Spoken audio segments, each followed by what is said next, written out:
tua proteção. Por isso, Senhor, eu te peço nesse exato momento, vem ser com a tua noiva. O Senhor já falou nos louvores, o Senhor habita no meio dos louvores, o Senhor nos direcionou através das administrações. Se o culto fosse até aqui, Deus, nós já estávamos satisfeitos, porque o Senhor nos conduziu à tua casa, o Senhor nos trouxe até Sião, o Senhor nos trouxe até a tua guarnição. Ó Pai, Rei dos reis, Senhor dos exércitos, muito obrigado, Senhor, pelo Senhor nos conceder o livramento. Muito obrigado, Senhor, pelo Senhor nos conceder o ar que respiramos. Muito obrigado, Senhor, pelo Senhor nos conceder as nossas pernas, que a gente possa caminhar limpo, sem um mal sequer, sem precisar, Senhor, de cadeira de rodas, de auxílios. O Senhor nos concede, Pai, a saúde necessária para vir para a tua casa. Quantos e quantos anseiam estar aqui, estão enfermos nos hospitais, estão enfermos nos seus leitos, mas o Senhor nos deu graça para que possamos vir até aqui e ouvir a tua palavra. Que o Senhor esteja conosco. Assim eu oro e te agradeço em nome de Jesus. Amém? Podem se assentar. Aleluia. É uma responsabilidade imensa e uma alegria estar aqui mais uma vez. Quando recebi o convite, meu coração se alegrou, porque eu percebi que o Senhor lembra de mim. Porque sempre que você tem a oportunidade de fazer não a sua, mas a vontade do Senhor, agarre-a. Não perca tempo, não perca a oportunidade. Que seja para uma, que seja para duas, que seja para três, mas faça sempre o seu melhor. A pergunta que eu faço nessa noite para iniciar: o que você está fazendo com aquilo que o Senhor está te dando? O que você está fazendo com aquilo que você tem? Na maioria das vezes, nós negligenciamos o simples em busca do extraordinário. Nós precisamos entender em cada detalhe aquilo que o Senhor quer que façamos com excelência. Talvez, o seu melhor não seja o melhor para o seu vizinho. Mas entenda que você não está fazendo para o seu vizinho, você está fazendo para Jesus. Você está fazendo para o reino. Você está fazendo para aquilo que importa, que é Cristo Jesus. E um tema muito propício que foi dado aqui, quando a alma clama por Deus. É algo que constrange, que dói. Você sente falta do Senhor? Quando você sentiu amargamente a falta do Senhor? Na maioria dos casos, nós só sentimos falta do Senhor quando nós estamos na pior fase. Quando nós estamos na abundância, regozijando de coisas maravilhosas, nós não queremos nem saber quem é Deus. Mas eis que o salmista, no capítulo 84, um salmo épico, uma pérola, uma joia, que você tem que parar para meditar nesse salmo, no mínimo uma vez na sua vida.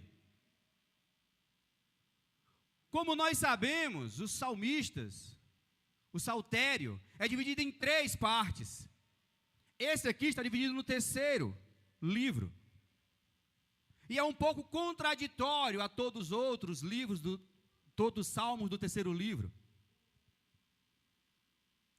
Mas a palavra do Senhor nos leva a entender que nós necessitamos da casa do Senhor. A palavra nos leva a entender que nós temos que ansiar pela presença do Senhor. O que você está fazendo com seus dias? Em muitas instâncias, em muitos momentos, em nossa caminhada, nós deixamos de lado aquilo que é mais importante, que é fazer o ide do Senhor. Nós precisamos, irmãos, ansiar, até que nossas carnes tremam, com o desejo de chamar a atenção do Senhor. Porque se a Bíblia fala que os demônios tremem de temor, que há terremoto a quilômetros, quando eles sentem a presença do Jeová, porque você, sendo filho do Senhor, você não treme na presença dEle. Eu não estou falando aqui para você ter medo, mas é um temor. Um temor que você tem que aprender. Talvez o amanhã não pertença para muitos aqui. Mas eis que Deus me enviou para levar a mensagem para você. Você não é o centro, você não é o foco é Jesus. Talvez você foi instruído, você foi lapidado, e alguém te enganou ou te instruiu errado, dizendo que você é o centro da situação. Eu não sei qual é a perspectiva que você tem a vir à casa do Senhor. Talvez você consiga um relacionamento com o Senhor, com a troca, porque nós somos assim. Nós somos arrogantes o suficiente, ou prepotente o suficiente, ou egoísta o suficiente, para querer amar alguém, para querer ter alguém ao nosso lado, só porque Ele tem algo para nos dar. Mas a palavra do Senhor diz, a Bíblia diz que nós temos que amar a Jesus, a Deus, pelo que Ele é.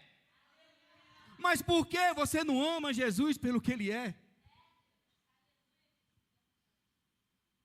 É simples, é amar pelo que Ele é. Mas nós viemos para cá, no intuito de receber. Nós estamos no mundo lá fora, estragados, miseráveis, sem perspectiva de dias melhores. Vivemos uma vida de engano, de tropeço, de adultério. Uma vida lá fora que fornicar é normal. Uma vida lá fora que roubar é normal. Uma vida lá fora que enganar o próximo é a coisa mais legal do mundo. Porque o mundo nos ensina isso. Vamos enganar, vamos passar o outro para trás. Porque o inimigo, ele distorce tudo aquilo que Deus faz. E nós, como seres carnais, mal, porque o apóstolo Paulo diz, nós já nascemos com mal dentro de nós. E nós temos que morrer para nascer de novo. Só que quando nós morremos para o mundo, nós temos que nascer para Deus. Aí sim vai ter uma coisa boa dentro de você. Jovens, pais, filhos, entenda. Nós temos que ter Cristo diariamente. Nós temos que ter fome de Jesus. Se você tem fome de Jesus, você tem que comer Jesus diariamente. Você não tem que ter só fome, você tem que ter sede de Jesus. Beba Jesus, coma Jesus, anseie por Jesus. Venha para a casa dele, no intuito de celebrar quem ele é e não o que ele tem. Eu sinto a presença do Senhor aqui nesse lugar. Se você sente, não fique calado, porque a Bíblia fala que nós só falamos do que o coração está cheio. Portanto, se você tem, coloque para fora, exalte o nome do Senhor. Aleluia. O salmista fala no versículo 1, quão amáveis são os teus tabernáculos, ó Senhor dos exércitos. A minha alma deseja, sim, até desmaiar pelos átrios do Senhor. O meu coração e minha carne clama pelo Deus vivo. Sim, o pardal encontrou casa e a andorinha ninho.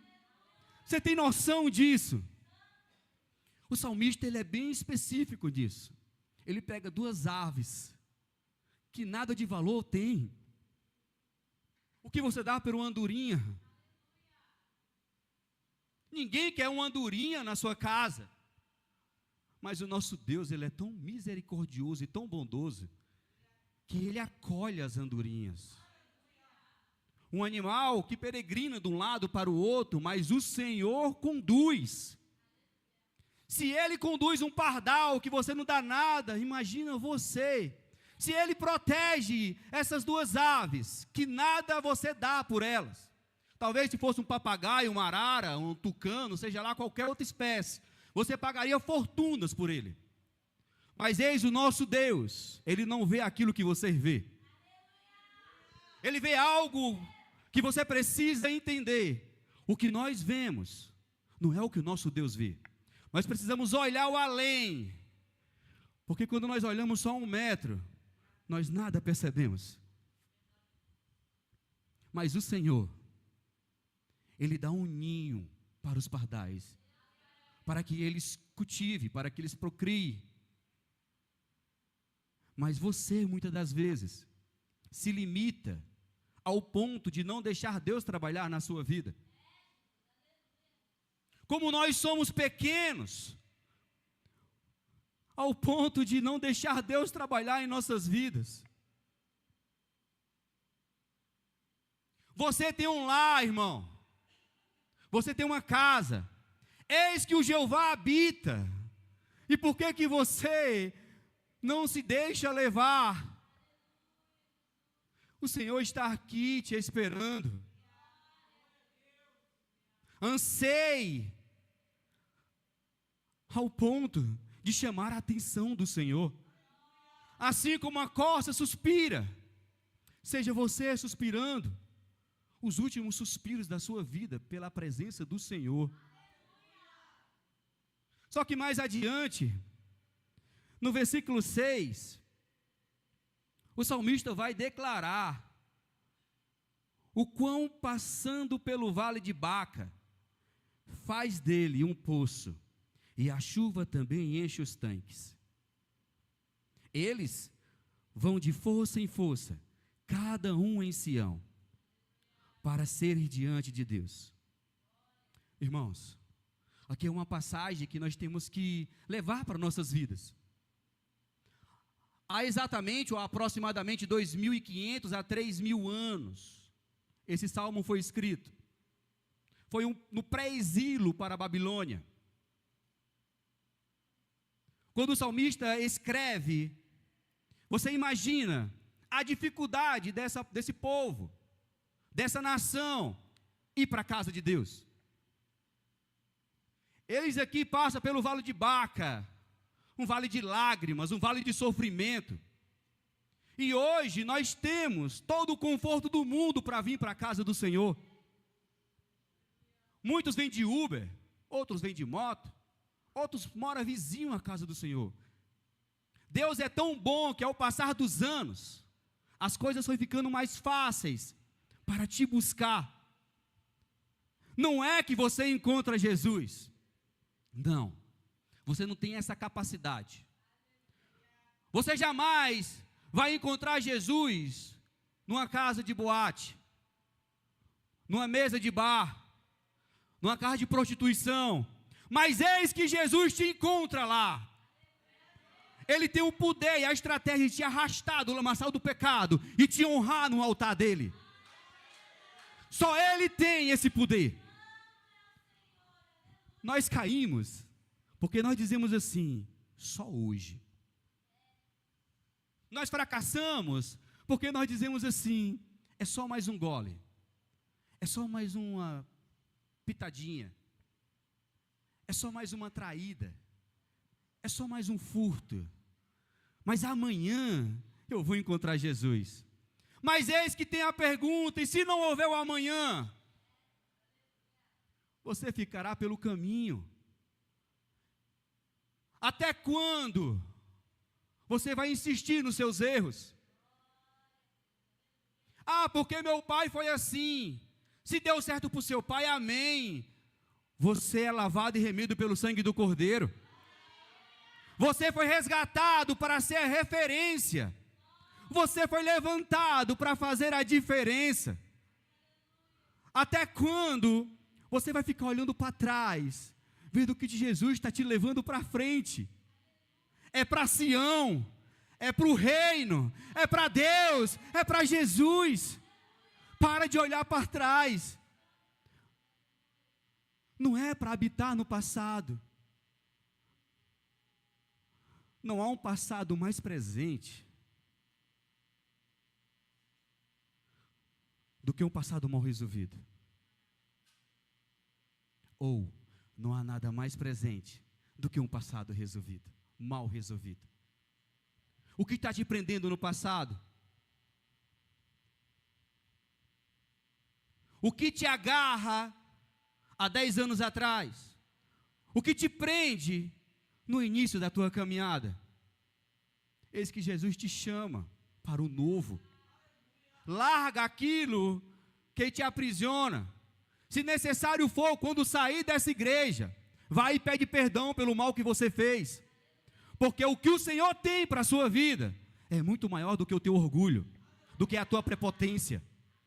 Porque eis que o Senhor quer te usar, mas você fica se limitando, ou limitando as ações do Senhor na sua vida. Ele é um Deus vivo e poderoso. Olha o que o salmista fala, que eles caminhavam quilômetros, dias, meses, para ir para a casa de Sião. E isso constrange nos dias de hoje, porque hoje, é como eu falei, nós já estamos aqui, a porta aberta. Mas eu não vou para a igreja, porque hoje tem um futebol. Hoje tem o meu trabalho, eu prefiro ganhar meu dinheiro. Eu tenho um aniversário da minha família, é muito mais importante do que o Senhor. Não há nada mais importante na sua vida do que Jesus Cristo. Coloque isso em primeira instância e crave, fixe. Jesus é a sua prioridade. Priorize o Senhor, que Ele vai fazer grandes coisas para a sua vida. Eu não sei se está fazendo sentido, mas é uma palavra que tem que entrar. O Senhor é o centro, o Senhor é o foco, o Senhor é o alvo. Até quando nós vamos deixar de buscar o Senhor?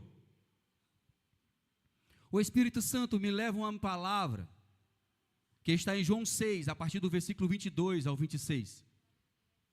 Esses dias, ele me trouxe essa palavra, e eu tive o prazer de ministrar. A palavra do Senhor diz que houve um preparo. E esse preparo, Jesus e os 12 discípulos prepararam para um culto. E nesse culto, Jesus já tinha tudo arquitetado. O homem não tinha essa visão, mas Jesus deu a ordem para aqueles homens fazer o culto como foi feito aqui, o cenário bonito, tudo bem feito. E o mais importante é que a presença do Senhor está aqui. E naqueles dias, Jesus se prepara para o culto, e algo surpreendente acontece. A Bíblia conta, e a Bíblia nos ensina que havia 5.000 homens, contáveis, porque naquele exato momento não contava crianças e mulheres. Você sabe disso. Eu quero adiantar para poder não tomar muito tempo. E houve o culto maravilhoso. Jesus levou uma palavra revolucionária e encheu aquela multidão do Espírito, do novo, do renovo. E eles se animaram. Só que Jesus olha para Filipe e diz: Filipe,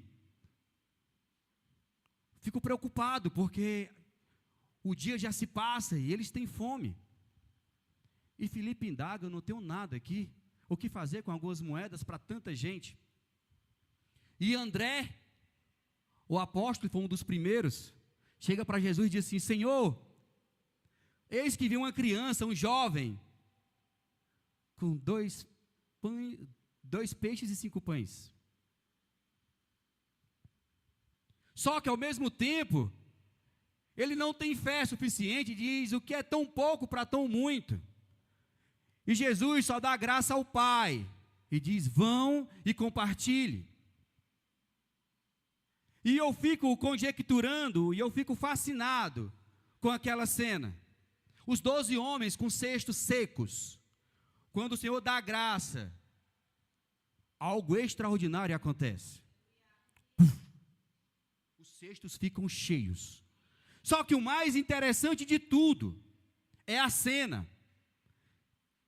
Pedro, toma. Só que ao mesmo tempo que ele dá e ele volta à visão, o pão e o peixe que ele deu já estava cheio novamente. Quanto mais ele tirava, mais enchia. Quanto mais eles ofertavam, mais voltava.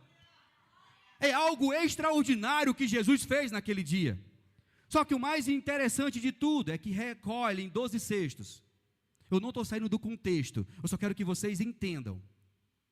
Quando recolhe os 12 cestos, muitos estudiosos falam algo que não condiz com o que Deus faz. Aqueles 12 cestos não foram para qualquer um, não foram por discípulos, não foram para o ministério, foram para aquela criança. Porque quando você oferta, Deus dá 10, 20, 30, 40, 100 vezes mais, porque o nosso Deus é justo. Se você crê, dê uma salva de palmas para Ele. O nosso Deus é fiel. E aquela criança que não estava contada, não estava contável no meio daquela multidão, foi aquela que levou a provisão. Nos seus dias, vai chegar alguém que você não está contando, que você não está esperando, e ele vai levar a providência para você. Você crê nisso? Aleluia! Só que o mais interessante é que o povo gostou. Palavra, alimentação e renovo espiritual. No dia seguinte, eu creio, a Bíblia não fala, mas eu creio e deduzo, que não foi só os 5.000 homens, e nem crianças e jovens, porque o que é bom você convida outro. E Jesus estava lá, é o que eles pensavam. Amém?